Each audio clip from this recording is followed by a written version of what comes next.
Did you know that 1 in 5 adults in the United States of America experience mental illness or some type of mental health challenge each year, yet most people have no idea of how to effectively advocate for it? I'm Mike Vini, and I have been a mental health advocate since 2011. And if you're interested in becoming a mental health advocate, I'd like to offer you some guidance that honestly I wish someone would have given me when I made the decision to embark on this journey. Let's start with a simple question. What is a mental health advocate?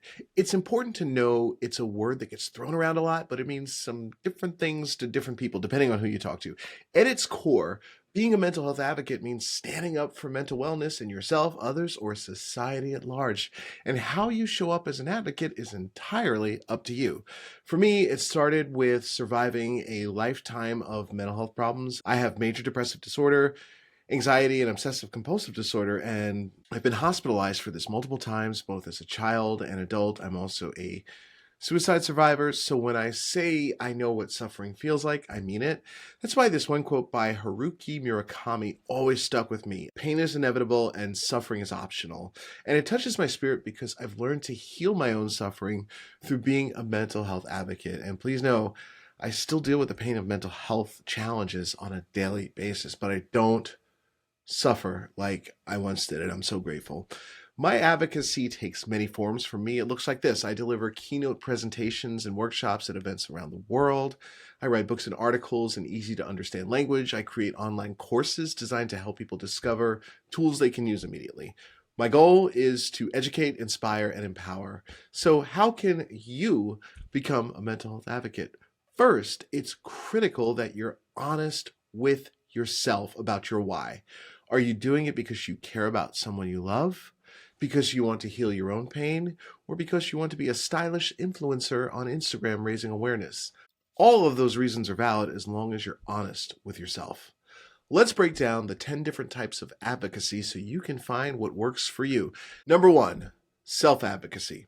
This is about personal empowerment. It's when you speak up for your needs, set boundaries, assert your rights. Maybe you ask for accommodations at work, find a therapist who has a deep understanding of your background and needs, or say no to treatment that doesn't feel right.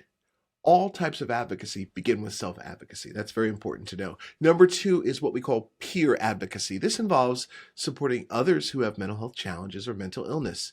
It could look like joining a peer support group, mentoring someone online, or just being the dependable friend who listens and shares helpful resources. Number 3, advocacy for family and loved ones. Some people advocate for those close to them, a child, a spouse, a friend, or family member. This might mean attending care planning meetings, challenging stigma in your community or family, or helping a loved one navigate services. Number 4 is community advocacy. Here you're bringing mental health awareness into your local environment. Organize a wellness fair at your church, host a support group at your local library, start conversations in your neighborhood about mental health. Number 5, educational advocacy. This is kind of my lane. Educate others through public speaking, social media, and writing, or YouTube. If you're a content creator, educator, or just passionate about teaching, you can make a huge impact by breaking down stigma with knowledge. Number 6, political or policy advocacy. Want to change the system? This is where you get to work to reform laws and policies. Lobby for better mental health coverage. Advocate for alternatives to police intervention. Support funding for community-based services. Number 7 is professional or clinical advocacy. If you're a therapist, counselor, or healthcare worker, first of all, thank you for the work that you do. Use your voice within the institutions that you are a part of. Push for trauma-informed care, ethical practices, inclusive treatment policies. Number 8 is social media and influencer advocacy. If you've got a platform, whether it's Instagram, YouTube, or TikTok, you can use it to reduce stigma and educate your audience. Share your lived experience, curate helpful content, normalize just talking about mental health. Number 9, legal and disability rights advocacy. This form of advocacy focuses on protecting the rights of people with mental illness, especially those who are institutionalized or incarcerated. Advocates in this area might work on ADA compliance, disability accommodations, legal defense for mental health rights. Number 10, the last one, workplace and organizational advocacy. This is also my lane. Are you passionate about workplace wellness? Form an employee resource group, push for better mental health benefits, lead workshops that build emotional literacy and psychological safety. Each form of advocacy is necessary. The best one for you is the one you're most passionate about and the perfect starting point. And over time, you'll weave in and out of the different types of advocacy. So, how do you make a real impact once you decide on how you're going to start? This is really, really important here. You make an impact by setting clear and measurable goals. Here are a few examples. If you're focused on self-advocacy, it could be staying out of the hospital for the next year by sticking to your wellness plan. If you're into educational advocacy, post one educational TikTok video per week. If you're a speaker, present to 50 audiences this year. Goals give your advocacy purpose, structure, direction, and most importantly, results. And results build your confidence. You also make an impact by becoming a better communicator. I rewatch my videos.